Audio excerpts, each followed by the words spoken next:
4. The principle of polarity. Everything is dual.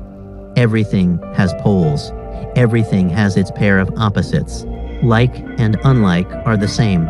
Opposites are identical in nature, but different in degree. Extremes meet.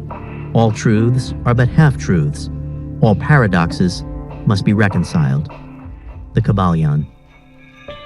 This principle embodies the truth that everything is dual. Everything has two poles. Everything has its pair of opposites, all of which were old Hermetic axioms. It explains the old paradoxes that have perplexed so many, which have been stated as follows. Thesis and antithesis are identical in nature, but different in degree.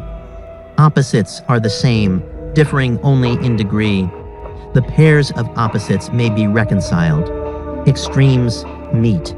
Everything is and isn't at the same time. All truths are but half-truths, etc.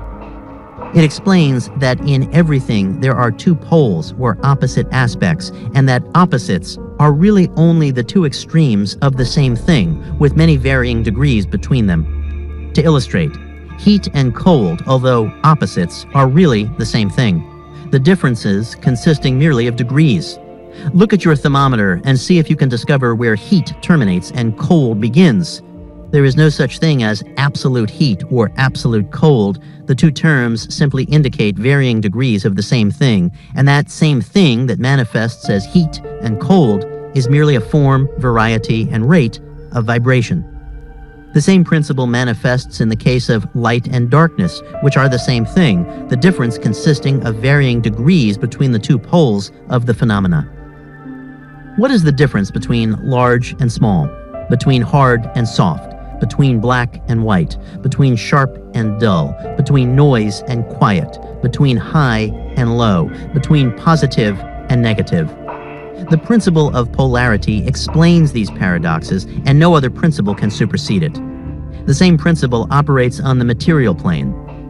Let us take a radical and extreme example, that of love and hate, two mental states apparently totally different. And yet, there are degrees of love and degrees of hate, and a middle point in which we use the terms like or dislike, which shade into each other so gradually that sometimes we are at a loss to know whether we like or dislike or neither. All are simply degrees of the same thing, as you will see if you will but think a moment. And more than this, and considered of more importance by the Hermetists, it is possible to change the vibrations of hate to the vibrations of love in one's own mind and in the minds of others. Many of you who read these lines have had personal experiences of the involuntary rapid transition from love to hate, and the reverse, in your own case and that of others. And you will therefore realize the possibility of this being accomplished by the use of the will, by the means of the Hermetic formulas. Good and evil are but the poles of the same thing, and the Hermetist understands the art of transmuting evil into good by means of an application of the principle of polarity. In short, the art of polarization becomes a phase of mental alchemy, known and practiced by the ancient and modern Hermetic masters.